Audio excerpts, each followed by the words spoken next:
Donc, je m'appelle Azilis Le Boucher, je suis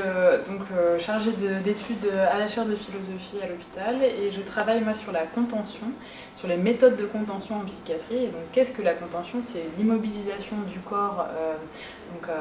dans un contexte de soins, donc soit pour permettre une intervention, laisser le temps d'un médicament d'agir, mais c'est aussi pour empêcher qu'une personne se fasse du mal ou ne fasse du mal à autrui. Et dans ce contexte, du coup, on a plusieurs buts, mais plusieurs contextes, et du coup,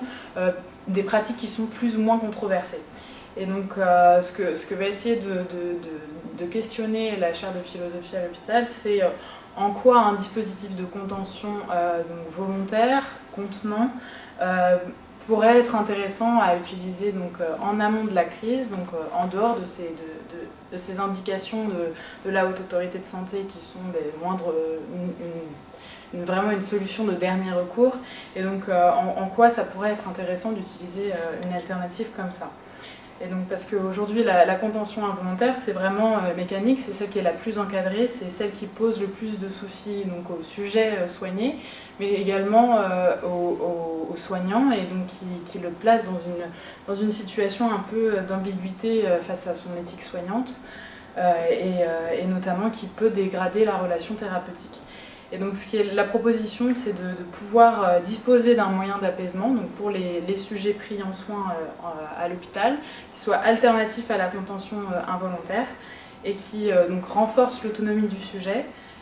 qui limite potentiellement, on ne sait pas, l'usage de la contention involontaire. Cette méthode, elle est proposée par la chaire de philosophie en partenariat avec les SISMO. Elle va être testée et elle se construit à partir du concept philosophique et psychanalytique de contenance, et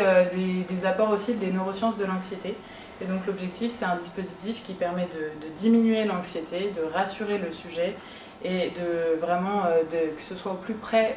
de ses besoins et de ses spécificités. C'est un dispositif qui va être testé avec les patients, amélioré avec eux, donc vraiment un processus itératif, et intégré, on l'espère, comme un outil de prévention des crises en contexte de soins.